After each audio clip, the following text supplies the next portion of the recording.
Right.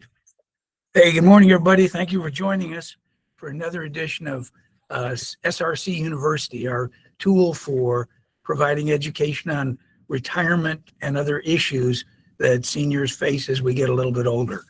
Uh, Today, we're going to focus on, we're going to try to drill down on some of the problems that we face in retirement planning.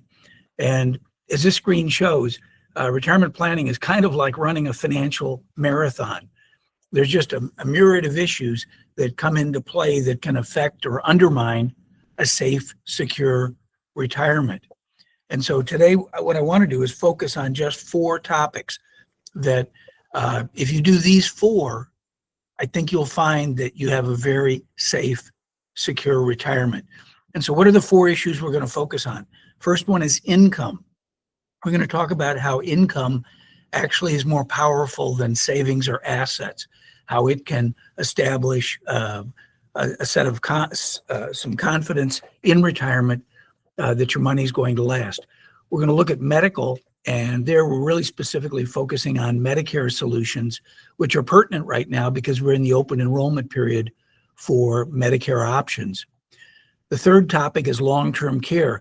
This is one of those topics people don't like to talk about, but when it happens, and believe it or not, it happened for me this weekend. I'll tell you more later. And finally, we'll talk about estate or legacy planning, making sure your wishes are protected as you move into retirement. So let's focus on the first one, income. And here's really the challenge. When do we establish our retirement lifestyle, a standard of living? For most of us, it's while we're working and while we're earning income. And so as we go through our working careers, we feel comfortable spending and buying things because we know we have a stream of income coming in to support that lifestyle. But what happens when most folks retire? A lot of times, much of the income goes away. And so now we're kind of faced with looking at our savings. And what we find often in retirement, that expenses often exceed people's monthly income. And the end result is they're then spending down on savings. And that creates some concerns and some instability because I think most of us are worried about outliving our savings. And put that another way, what we look for is ways to create longevity insurance. And believe it or not, that's exactly what income is. It's a form of longevity insurance. You create income that lasts as long as you do, and it opens a lot of doors up for a safe, secure retirement. So let's tell you where we start when we look at trying to create income. And the first solution is to maximize Social Security benefits. For folks that haven't already claimed, there's a number of choices you have when you decide to start your Social Security benefits. If you're married or were married and the marriage lasted at least 10 years, you might have upwards of 3 different benefits you can choose from. You can choose on your own work history. You can choose on an existing spouse's work history or a divorced spouse's work history. And you can sometimes claim survivorship benefits if your spouse has predeceased you. But beyond that, the timing of when we claim Social Security is very important. And we've done webinars solely on Social Security, trying to help people understand the choices they have as they start to make that decision. Why is this important? Because Social Security is one of the few sources of income that's indexed for inflation. It goes up every year as we experience inflation. And so the goal is not only to maximize what the benefit is you receive when you start claiming, but also to have that large number hopefully increase with annual cost of living increases. So if you have questions on Social Security, contact us. Happy to meet with people, answer questions, show you the different choices that people have. We don't tell people when to claim, but we show them the merits of when they do claim, how it'll affect their lifetime payout.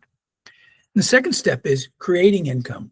As I mentioned earlier, many people had come to us when we run their expenses versus their income.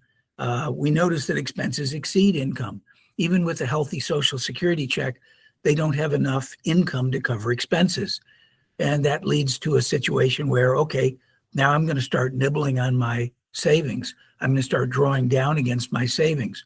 Ideally, if you have enough savings and you put it into a safe, secure investment like a 1-year CD earning 4%, and you live just off the interest on that CD, that's a good, safe, secure retirement. But most of us don't have that amount in savings to generate the amount of income necessary to cash flow in retirement. And so creating additional income in retirement is important. You can take a portion of your savings and use it to create more guaranteed lifetime income. About 5-6 years ago in 2019, a large company, hired 2 PhDs from the American College. And they asked them, they said, we'd like to know what the impact of having additional income is on people's retirement. Well, they came back with a paper, and it had 2 outcomes. One, people had more guaranteed income, had better financial outcomes.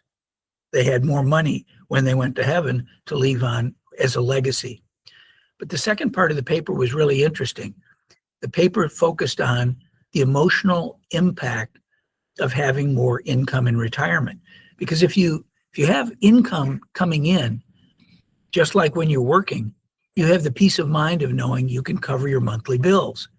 And so creating income there's a dual benefit. One is that you'll create more assets in the end that you'll end up leaving as a legacy to the next generation, but you'll also have more peace of mind. And we've seen this repeat with many of the clients that we've worked with that have created additional income. Another aspect of income is when you create a guaranteed stream of income, you can actually spend more monthly. And that's because the products we have usually generate more income on a monthly basis than if you are drawing against savings that are earning at a fixed rate. And so not only do you have a better standard of living, but actually creating income allows you to actually multiply your savings. How do we do that? Well, let me ask a question. Do you own a home? Most of us go, yeah, I have a home. Do you have it insured? Well, yeah, of course I have it insured because it's a very valuable asset. And so most of us go to an insurance company and say, hey, I want to get insurance on my home so that if I'm the unfortunate person where it burns down, I want you to rebuild my home. And so we pay several $1,000s a year to cover a much bigger investment. Well, why do the insurance companies do that? Because they know the rule of large numbers. They know out of 1 million homes that only a small percentage are actually going to be damaged or destroyed. So they can afford to charge a reasonable, hopefully, annual premium for the insurance that covers the home in case it would be totally destroyed. Well, the same thing is true with creating income in retirement. Insurance companies have products where we give them a bucket of money and they guarantee a lifetime of payout.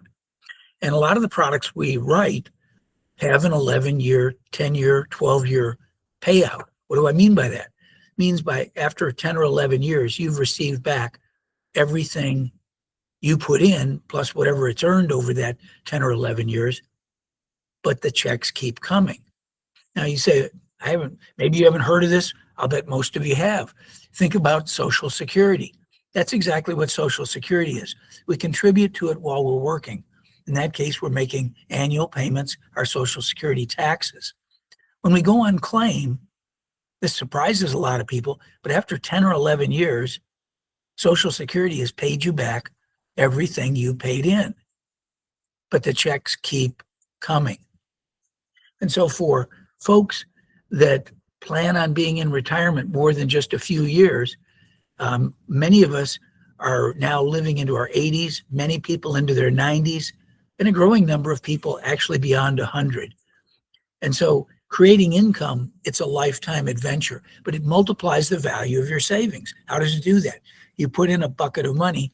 After 10 years, it's paid out everything you put in the bucket, but the checks keep coming. So it's actually a way to multiply the value of some of your savings.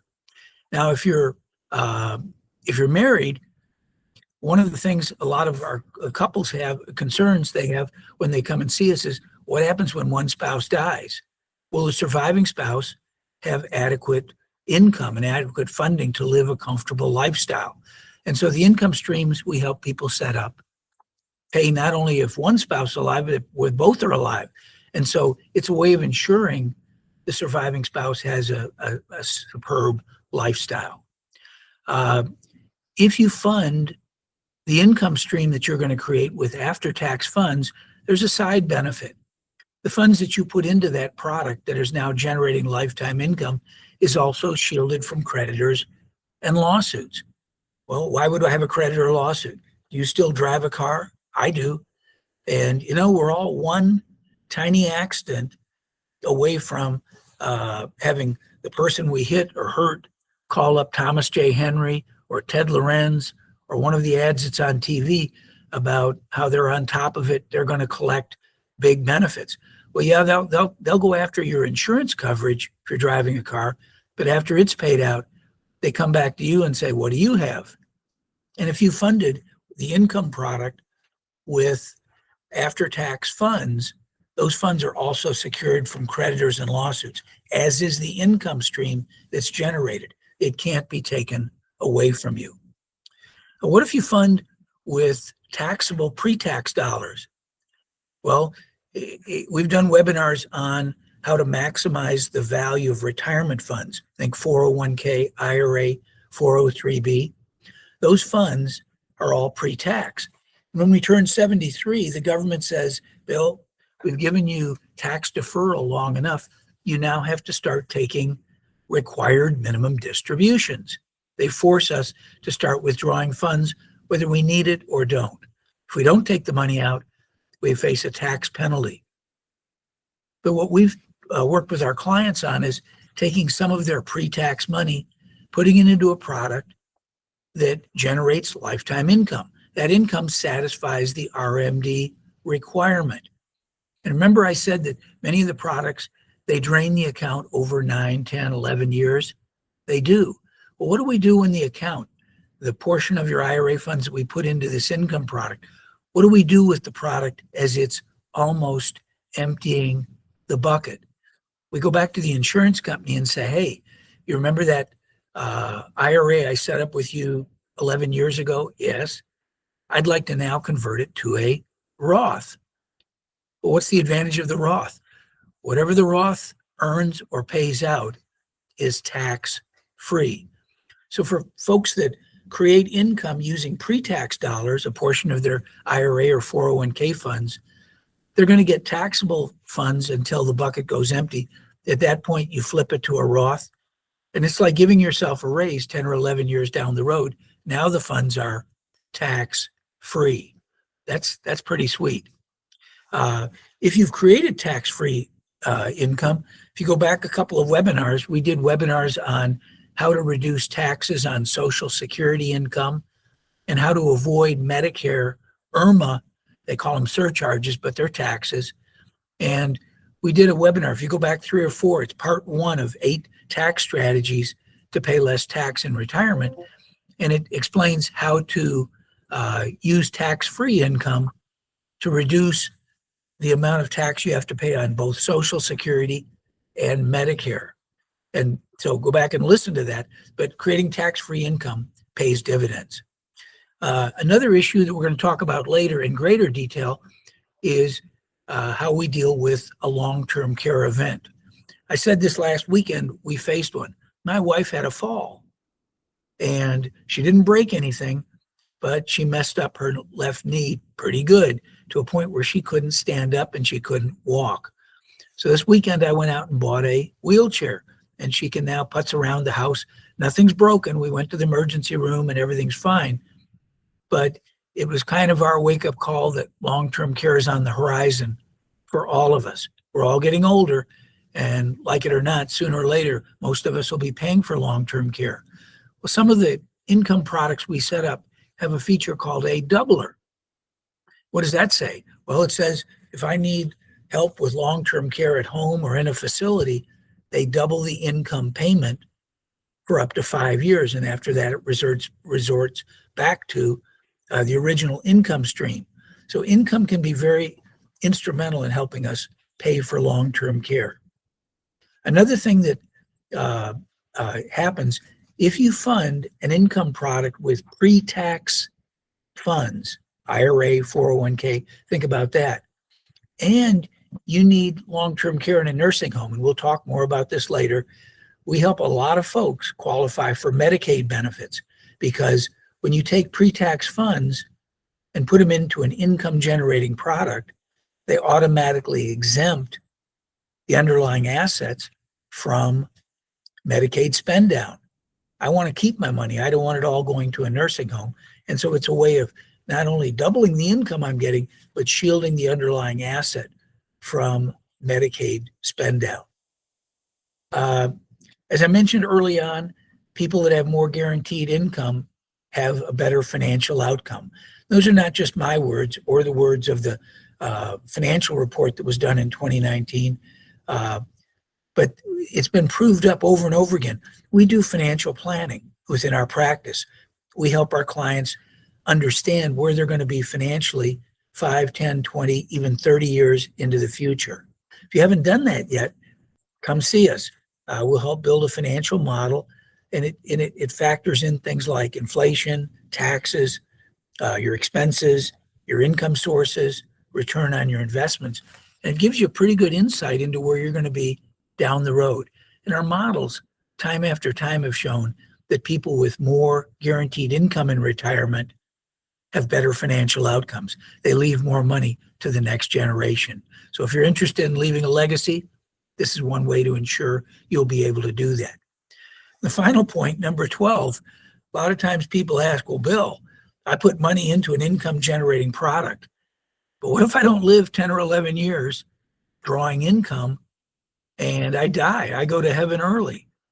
What happens to the money that's inside that I funded in the product? And the good news on that is all of the funds that are remaining, any remaining balance, is paid as a death benefit. It avoids probate and goes directly to your heirs privately. No public disclosure of who's getting what. So these are some of the features that we found over the last 15 years that we've been helping people create income in retirement. These are some of the advantages that having more income has on your retirement. It helps build a safe, secure retirement. If you have questions on this, if you'd like to see how you might benefit from it, give us a call. So our next topic is medical. And I want to look at specifically Medicare options, because that's what's available to most of us as we turn 65 in this country. And if you've turned 65, you get that big, thick book, Medicare and You, every year. And I haven't found anybody yet that's ever read it. The government does its level best to try to keep us informed, but the book contains so much information that most people find it very difficult to understand. They're confused. And the other factor on Medicare is it's constantly changing. So one of the things in this country that is very expensive is, what if I have a medical event and don't have proper coverage? And I can give you two real world examples. One where a lady that I know, she's 67 and single. She had a fall, but unlike my wife, she broke her leg in 8 places. This was about 2 months ago. My son called up and said, could I help her figure out what her Medicare options are? And unfortunately, since she's mid-year and doesn't have a triggering event to get Medicare, she's going to have to wait till January before she's even eligible for Medicare benefits. She spent 6 weeks in a hospital. I have no idea what the cost was. Has to be $300,000, $400,000, $500,000, way more than most of us would ever want to pay. I talked to another lady yesterday, the widow of one of my clients. She's 66. She isn't on Medicare. She has no other coverage. And I didn't scold her, but I said, I just worry that if you have some unfortunate event that you don't plan ahead for, it could put your financial future in a great jeopardy. So let's talk about Medicare. And what I've got up here is our chart for 2025. The reason is you'll notice there's 2 or 3 numbers highlighted on the page, and these numbers are the 2025 numbers. They're not the 2026 numbers yet, because fortunately the government hasn't announced some of these numbers. But this single one-page chart, if you understand it, you understand your Medicare options. There's 2 basic choices: Original Medicare, left side of the page, Advantage Medicare on the right side of the page. So what's the difference? Well, if you look at the bottom left side of the page, you see a Part A and a Part B. Those are 2 parts we can get from the federal government. And Part A is your hospital and nursing home rehabilitation coverage. It's free. Most people that have work history or were married to someone who has work history in this country, they get Part A for free. Part B is your doctor and lab. And there it's generally 80-20 cost sharing. The government pays 80%, and if that's all you have is Medicare Parts A and B, you'd be on the hook for 20%. But you see in there some highlighted numbers. With Part A, there's a per event deductible. So in January, I have pneumonia. I go to the hospital. I pay $16.76. 3 months later, I have a fall. I break my leg and I go back to the hospital. I pay another $16.76. That's a per event deductible or per benefit period. What about Part B? Well, Part B has a monthly premium. This year, most people pay $185. But people that are of higher income, they face the Medicare IRMA surcharges or taxes. They pay a higher amount. Most of us are paying $185. If I have Medicare Parts A and B, and then I have an annual deductible. What's the deductible? $257.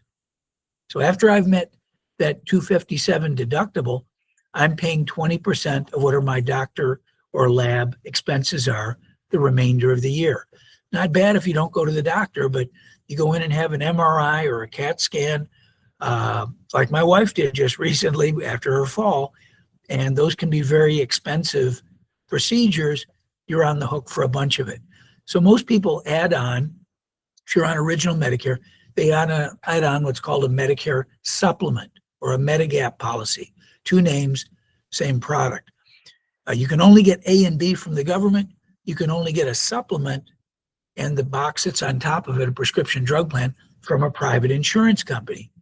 So what does a supplement pay? Generally, they pay what Parts A and B don't pay.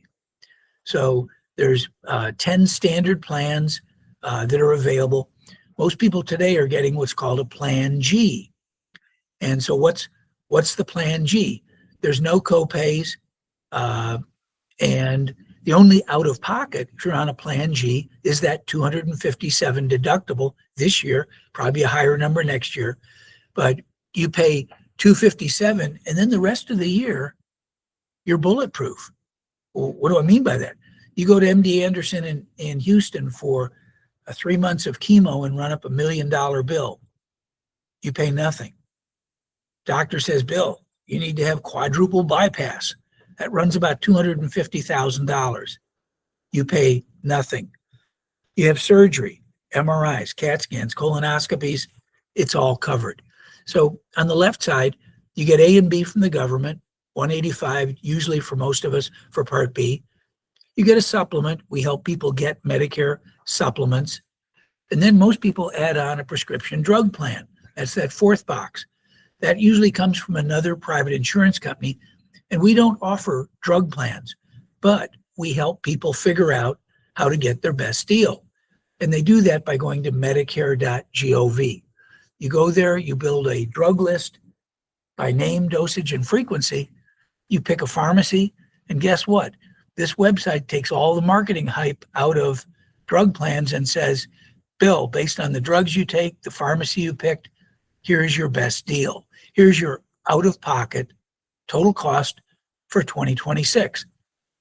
So once a year, we recommend everybody go to Medicare.gov, rerun their drug list, and find out what the best plan is for the coming year. If you're on the best deal, you just stay on it. It rolls into next year. But let's say the plan, right now we're in the open enrollment period, which goes from October 15th to December 7th. And let's say there's a better plan that'll save me $300 next year. Well, I enroll in it. And by enrolling in a new plan, I automatically disenroll myself from my current plan on December 31st. So that's the left side. What's on the right side? They're called Medicare Advantage plans. They come in different shapes and sizes. PPO plan is one where you can go, you have a network of doctors, but you can go outside of the network and get coverage. You pay more, but you get coverage. If you're on an HMO, that's generally a closed network, in only, which means if you pick an HMO plan, you have to go to doctors or providers in their network. You go outside, you'd pay the full cost of whatever medical care you're getting. There's other versions. We're not going to spend time on private fee-for-service and special needs plans. So we've got two sides. You have two choices. In both cases, you do have to pay your Medicare B premium. So the $185 is not negotiable, or whatever it's going to be next year. Beyond that, you can stay on left side, get original Medicare, get a supplement, a drug plan, or the right side, pick an Advantage plan. An Advantage plan is really a privatized version of original Medicare. It's offered by private insurance companies. So you can't get an Advantage plan from the government, but you can get it from United Healthcare, Blue Cross, Aetna, Cigna. There's many plans available from private insurance companies. When you get on an Advantage plan, all of your claims go to that private insurance company. Recently, we did a talk, in fact, it was last week, on the impact of the big, beautiful bill that Congress passed several months ago. And one of the major changes, or one of the major impacts, is that it reduced funding to the Medicare Advantage plans. And so what we've seen is, started to see, not full, we don't have full disclosure yet, but what we're seeing is the cost of these plans is going up. Some of them offer special or added benefits. Those are starting to go away. The premiums are going up. So let's talk a little bit more, but these are your two basic choices. And our goal today is not to say get Advantage or get original Medicare. It's to educate you on these are your two choices. You need to be on something. At a minimum, absolute minimum, be on Parts A and B from the government. And then if you decide to go original Medicare, you pay for your Medicare supplement. And if you decide and get a drug plan, and if not, you get a Medicare Advantage plan. So when can you sign up for Medicare? For most of us, it's when we turn 65. And it also covers people under 65 with certain disabilities, or people of any age with end-stage kidney disease or renal disease. Medicare is administered by the Centers for Medicare and Medicaid, and it's augmented, as we've mentioned earlier, by different private insurance options. How do you sign up for it? You can go to the Social Security website, ssa.gov, and it's about a 5-minute process. They ask, what do you want to do? Well, I want to sign up for benefits. Do you want your income Social Security benefit? Yes or no? Do you want your Medicare benefit? And if you want your Medicare, do you want A and B or just A? This is a little more information on specifically on drug plans. The premiums for these plans is going up. We've had a number of phone calls. People go, Bill, I just got the renewal notice. My premium's going up like $50 a month. Why? And it's because of what's gone on the last few years with governmental action. Over the last few years, you'll see at the bottom, the maximum out of pocket for prescription drugs this year and next year is only $2,000. What if I'm on an expensive cancer drug that's like $8,000 a month? Well, it means you're going to hit your maximum out of pocket 1 week into the new year. This year, there are only 12 plans in the Central Texas area. Last year, there were 15. The year before that, there were even more. So we're seeing a reduction in available options for a lot of people. Why is that? Because the drug plan companies aren't making the amount of money they wanted to make, and some of them are pulling out or revising their plans. And as I mentioned earlier, if you haven't already, visit Medicare.gov, build a drug list, pick a pharmacy, and look at the ranking for plans for 2026. If you can save money by switching, enroll. Each plan has a little enrollment button. Click on that and enter your information, and you'll be automatically enrolled in a new plan for next year. What about Medicare Advantage plans? Well, they're going through some changes too. Last year, we had 43 plans in Central Texas. This year in Travis County, 32 plans. And as I mentioned, there's 4 plan types that you can choose from. If you go to Medicare.gov, you can go in and compare all of the different plans that are available. If you want to get a Medicare Advantage plan, now is the time to do it. You have to make a choice by December 7th, and it takes effect on January 1st. So let's see if we can compare original Medicare to Medicare Advantage. We've talked a little bit about this, but when you're on original Medicare with a supplement and a drug plan, you can pretty much go to providers anywhere in the United States. So if you like to travel and you're concerned, will my plan cover me if I'm up in Oregon or up in Ohio? The answer is yes, it will. You can go to any doctor that accepts Medicare as a form of payment. And 95% of the doctors and specialists, literally all the hospitals, all the clinics accept Medicare. So you have coverage pretty much nationwide. With some plans, you can add on optional benefits. That's available. Drug plans, though, are a separate item. Supplements don't include prescription drug plans. So as we showed in the chart earlier, you pick a supplement from one company, and then you might well pick a drug plan from a different company. One other feature that I like, I'm on original Medicare, I'm 76. I don't need a referral to go to a specialist. I have glaucoma. If I want to go see the Glaucoma Institute and Dr. Russell Hayhurst, I go see him because I don't need to get a referral. What about Advantage plans? Well, they come in different flavors. PPO means you can be in or out of network and you have coverage, but if you're out of network, you pay more. Then you have HMO plans, have to be in network to get coverage, go out, you'll pay the full cost. There are HMO and point of sale plans. Not going to get into the details on that, but just different ways. And the challenge with Advantage plans, a doctor or a clinic can opt in and out mid-year, which means if you're on a plan or if you're going to select an Advantage plan, first you want to check with all of your doctors and maybe the local hospital you might use and say, hey, do you take this specific Advantage plan?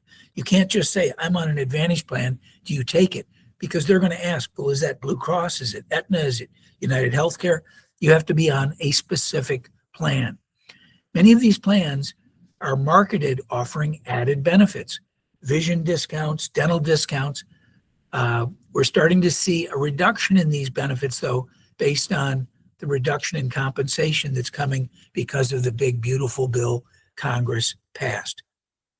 Most of the Advantage plans do include drug coverage, not all of them, but most do. And so there, once again, you can go to Medicare.gov, build a drug list, and then have it compare the cost of Advantage plans. And finally, with Advantage plans, some of them you need a referral to go to a specialist. So if you're on such a plan, you'd have to go to your primary care physician first before being able to get to a specialist. What about cost? Well, let's go back to the left side of the page. Supplements and drug plans. Supplements, typically, age 65, this is a general number. Don't hold me to it. That's why I have the approximate symbol in front of it. But think about $130 for a Plan G supplement. Out of pocket, if you got to pay the Medicare B deductible, it'll be whatever it is for next year. This year, it's $257 if you're on a Plan G. On drug plans, the premiums for those 12 plans that I mentioned are available in Central Texas next year. They range premiums from $0 up to $167.40 per month. And with all the plans, there are co-pays. Some of the plans have a deductible. If you do have to pay a deductible, the deductibles can range up to $615. Once again, though, if you use Medicare.gov and you want to pick a drug plan, I don't worry about the premium or the deductible. I worry about my total out of pocket. And the Medicare.gov website will show you, it adds together all of the different numbers based on the drugs you take, the pharmacy you pick, the premium you're on, the deductible if there is one, and it ranks the plans based on their annual cost. What about on the right side? Well, we've got 32 plans in Travis County. Premiums range anywhere from $0 up to $142 a month.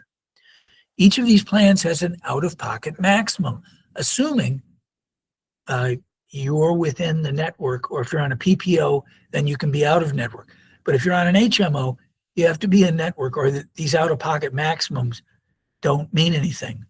But if you're in network, the out-of-pocket maximums range from $3,800 a year up to $13,900 a year. And the drug plans are included in most of the plans, not all, and you do have copays for your drugs. Last but not least, change. People worry about what's coming next, because when you get on a Medicare supplement with original Medicare, that's a lifetime plan. What do I mean by that? It means they've been around for 50 plus years. They don't change. They could, but they don't.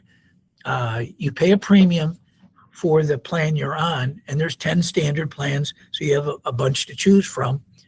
And those premiums do increase every year as you get older.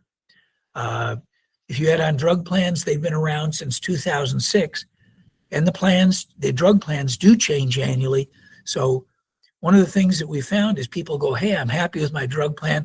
Why should I go to Medicare.gov to evaluate or compare plans? The reason is I like my plan too, but I like my wallet even more. Without going to Medicare.gov, I don't know that I'm getting the best deal for the coming year. We do see higher premiums definitely in line for drug plans for next year. On the Advantage side, these plans have been around since 2006. They change annually, and the networks that are part of them change annually. So you always want to make sure that if you're going to be on an Advantage plan, that the doctors you want to go to will accept that as a form of payment. Premiums change annually, and we're seeing a reduction in some of the optional benefits and higher premiums. That's something you want to check out. So Medicare's got a lot of moving parts. If you have questions on Medicare and trying to make a decision, come see us. Consultations are always free.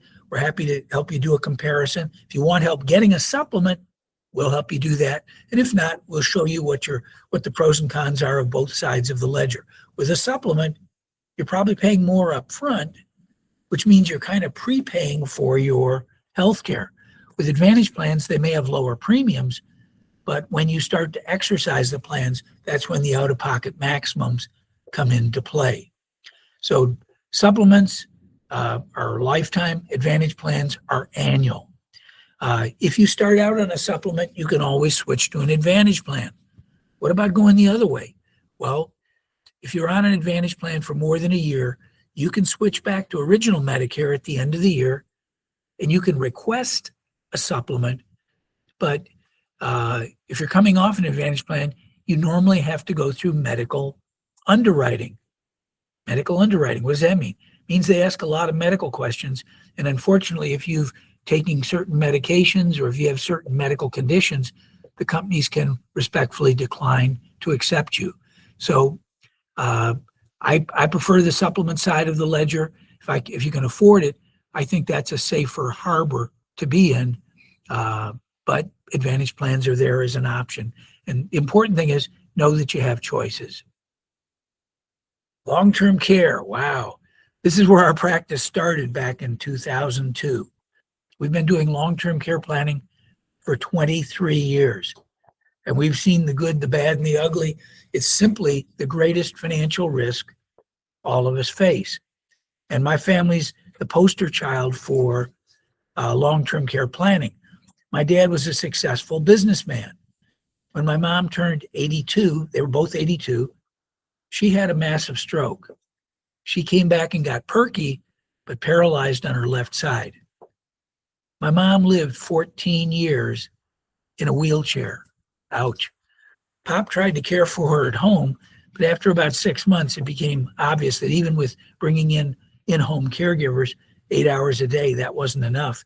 It just wasn't enough care to help support her. And so they ended up moving into a care facility. The end result was when they retired, they had about $2 million in investable assets. 14 years later, when mom went to heaven, Pop made it 9 years. He got Alzheimer's and finally died. Mom made it 14 years. When she went to heaven, we divvied up $600,000 between 5 kids. They spent $1.4 million on long-term care over 14 years. That's a lot of money. And they had Social Security and Pop had a pension. Mom had a pension. She was a retired teacher. So this is the greatest financial risk most of us face. It's one of those topics nobody wants to talk about, but we have a lot of options. And the key thing to take away from this presentation is you need to think ahead and plan if it happens, because there's a high probability it will happen. How will you plan to pay for your care? We do webinars in great detail on a variety of options to pay for care, but I'm going to touch on 5 strategies. The one my parents used, private pay. Ouch. That was painful, but that is one way. Some people that have sufficient assets can private pay for their care. But the cost of care keeps going up. Today, home care can run anywhere from a few $100s a month up to over $20,000 if you have somebody living in your home and providing care 24/7. So while we all want to get care at home, sometimes that can be very expensive. What about assisted living? That's where you get a little bit of care. You have your own apartment. They do the cleaning. They do the cooking. Maybe you get some hands-on assistance, dressing and bathing. Those care facilities typically run $3,000 to $6,000 a month. You may have heard of memory care units. That's a form of assisted living usually, and they tend to run in the higher realm, more like $6,000 a month. Finally, there's nursing home care, and that's where you need a lot of care. And I know people have a negative impression on nursing homes, but in the last 20 years, many beautiful, clean, fresh, modern nursing homes have been built in Central Texas. So you have a lot of choices, but they're expensive. They typically run anywhere from 6 to 7, maybe 8,000 a month. If you want a private room, could be a little bit more. So let's talk about 5 different ways to pay for long-term care. I mentioned private pay. That's not my first choice, but that is an option. The second one, a lot of people have the notion that Medicare pays for long-term care. And it does, but only for a short term. By short term, it's a maximum of 100 days. If you're on original Medicare and you have a fall or an accident like my wife did, and if she had to go to the nursing home for some rehabilitation, the first 20 days is picked up by Medicare. Beyond that, because she and I both have a supplement, we can get up to an additional 80 days. 20 and 80 is 100. So we can get up to 100 days of care. But what if you're not ready to go home after 100 days? That's when Medicare stops and either private pay or some other option starts to come into play. So here are 3 other ways to pay for long-term care. One is VA benefits. If you are a wartime veteran or the spouse of a wartime veteran, you may be eligible for a pension from the VA to help defray the cost of your care. When does VA come into play? When does this pension start? When you need, are receiving, and are paying for long-term care, you trigger the benefits. And the nice thing about VA, it pays wherever you're receiving care. Could be at home, could be in assisted living, could be in skilled nursing, could be anywhere. It pays out a pension amount that's tax-free. Your kids can be the one you pay. So you can actually use your income to pay your kids and then derive this VA benefit. We do workshops. If you go to our website, www.srctexas.com, you'll see all of the different webinars we've done. And we've done webinars specifically on VA benefits, the amount, when you had to serve, and what the financial criteria is to qualify. If you have questions on that, give us a call. The fourth one is Medicaid. And I know a lot of people go, well, I can't qualify for Medicaid, so I'm not even going to investigate. And I go, why not? And they go, well, Bill, we've got savings. We've got assets. Well, the Medicaid program I'm talking about, it's a wing of Medicaid. It pays for skilled nursing home care, not assisted living. It can pay for home care, but it's much more limited. So Medicaid is generally, when you get to a nursing home, you can tap into Medicaid benefits. But Bill, we've got savings. We've got income. My income's too high. Guess what? There is an income limit, but there's a waiver, a workaround. So people of any income limit can get on Medicaid. Well, what about our savings? Bill, we've got several $100,000 worth of savings. We've got a home. We've got a car. We've got other assets. I go, well, here's 2 rules to take away. Married couples in Texas can protect all of their assets and qualify one spouse for Medicaid. What? Well, wait a second. We've got $200,000 in IRA funds. I can show you how to exempt that. I've got a home. My home is worth $500,000, $600,000, $700,000. Homes are exempt. Well, I've got a car. One car is exempt. You have a second car, it's a countable asset. So there are countable and non-countable assets. But when we do Medicaid planning, we show people how to protect their assets and qualify for Medicaid. If you're married, the catch-all is a very interesting product. I call it a spousal pension. It's an immediate income annuity, only written by 1 or 2 companies, where the state has divided up assets between the 2 spouses. If I've got 100,000 of countable assets, each of us has 50 in our bucket. Well, the person in the nursing home, the state goes, we want you to spend that 50,000 down. Well, I don't want to spend the 50,000 down. So what do? We put the funds into a spousal pension, paying back to the community spouse, and immediately we're eligible for Medicaid. So married couples can protect all of their assets and qualify one spouse for Medicaid. What about single people? I'm single or I'm widowed. Well, you can protect your home, a car, burial programs, mineral rights worth up to $6,000, not of income, but of asset value. If you have business assets like a hardware store or an active business, that's an exempt asset. You can exempt any IRA, 401k, 403b funds. Those can be exempted. And then beyond that, if you have additional funds, there's multiple ways to preserve it. The catch-all, the final one, is what I call gifting and ungifting. What? Gifting and ungifting. We take any remaining assets that would prevent me from getting on Medicaid, we gift them to someone you trust, son, daughter, brother, sister, and then we ungift. We use up a portion of the gifted funds. Usually with gifting and ungifting, you can protect 50% of those remaining countable assets. So the next time somebody tells you, you got to be broke to get on Medicaid, tell them to call me or call Tara or call Stacy, because you can protect assets and qualify. We've done over 2,000 Medicaid cases. Trust me, it works. The last item is insurance products. Not going to go into great detail on this. There's a variety of products that are available that help pay for long-term care. I mentioned one earlier. If you've created some income in retirement, many of the income products we have double the monthly payout for up to 5 years. Might help a long way in paying for long-term care, maybe initially at home.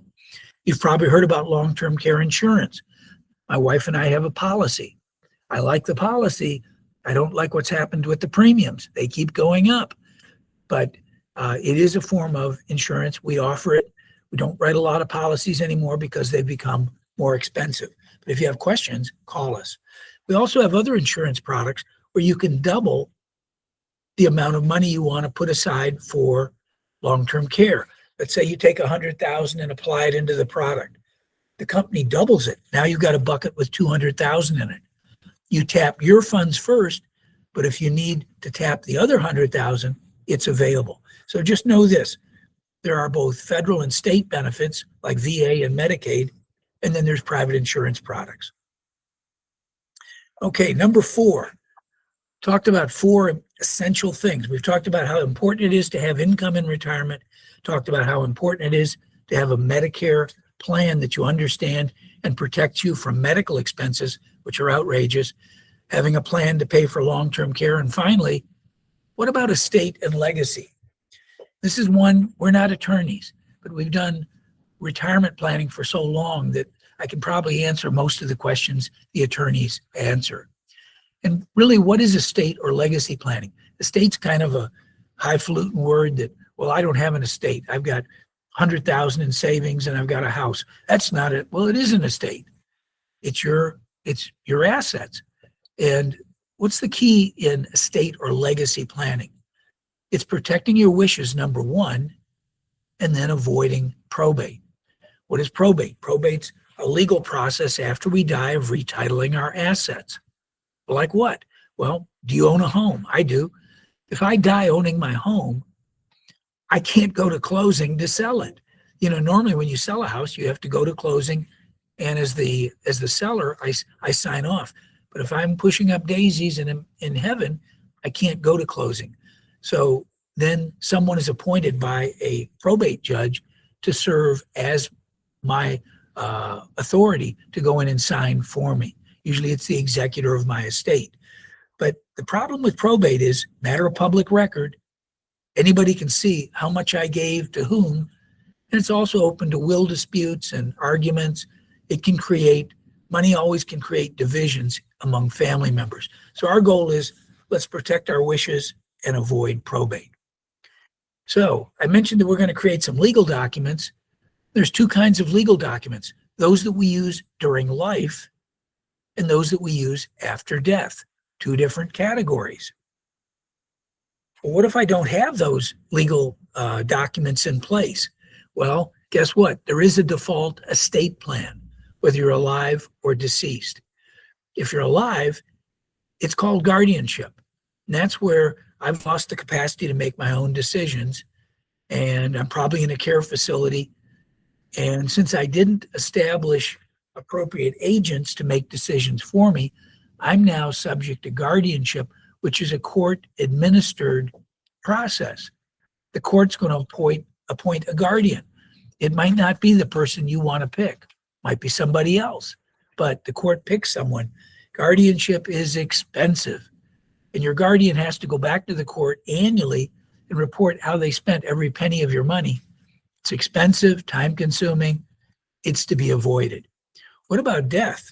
Well, if you die without a will or without a way of designating who's going to get your stuff, you die in what's known as intestacy, which means you don't have a will, but actually you do. Well, where did it come from? The state of Texas has a will for all Texans. So if you have assets where you haven't named a beneficiary or haven't set up appropriate documents like a will or a trust to convey them, you die in intestacy. Now the state's going to determine who gets your stuff.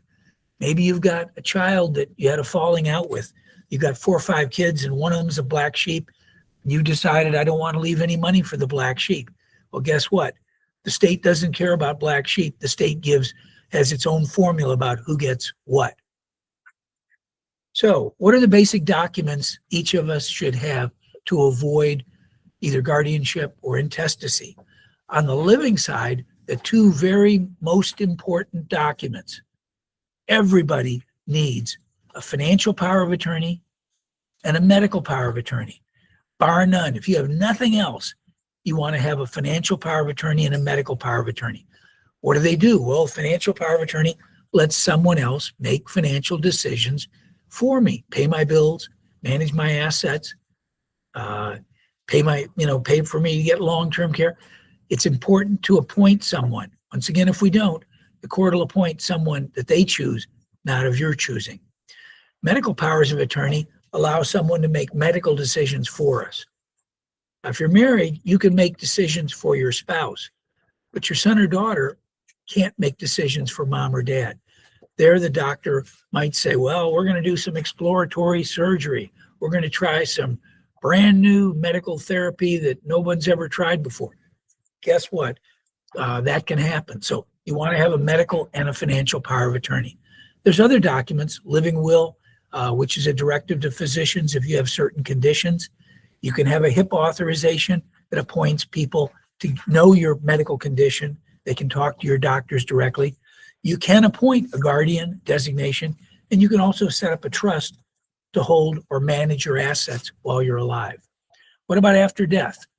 3 different strategies. One is have a will-based plan, but a will does go through probate, and so your executor will have to file with the local county probate court, pay a fee, bring in a lawyer because they don't let mere mortals go in and probate their mom or dad's estate. Most probate judges require an attorney to be present. That costs $2,000 or $3,000. That's one option. The second option is you could set up a trust. A trust is a box set up while you're alive, and it's a legal box. You put assets into it. Upon your passing, the trust has rules. It says upon Bill's passing, distribute assets in the trust according to a certain formula. The advantage to a trust is it doesn't go through probate because it owns the assets, you don't. Now, you could be the original trustee, but it owns the assets, so it survives your passing. If you have questions on either wills or trusts, we can direct you to an attorney. We have several elder law attorneys that love to help people get wills and trusts. I have a simpler recommendation. If you put a beneficiary designation on all of your principal assets, your home, you can use a ladybird deed, a car, a beneficiary title, or a beneficiary designation on financial accounts. On a bank, it's usually called a POD, payable on death, transfer on death. With other assets like a life insurance policy or a brokerage account or IRA, you just put you name one or more beneficiaries. Anything that has a beneficiary designation doesn't go through probate. It goes privately to the people you've named. So if you have questions on what documents might be appropriate, come and see us. And if you need an attorney, we'll introduce you to one or more attorneys. So we've touched on 4 important topics. If you do nothing else, these 4, you'll ensure that you have a safe, secure retirement. Create income to support your lifestyle. If you're cash flowing every month, you're good to go. Understand Medicare and make appropriate selections to protect you from outrageous medical expenses. Have a plan to pay for long-term care. Don't do what my parents did, which is spend down most of their estate. And finally, get the right legal documents to protect your wishes so that you're in a position to pass assets privately to the next generation. So that was this week. Next week, we're going to drill down on a portion of what we talked about today. I'm going to go into more detail on long-term care planning. We'll talk about the different options like VA benefits, where it fits. We'll talk about Medicaid, where it fits. We'll also touch on some of those private insurance products. Well, that's a lot to cover. Our phone number is up on the screen. If you have questions, please give us a call. You can see our email address. We look forward to working with you.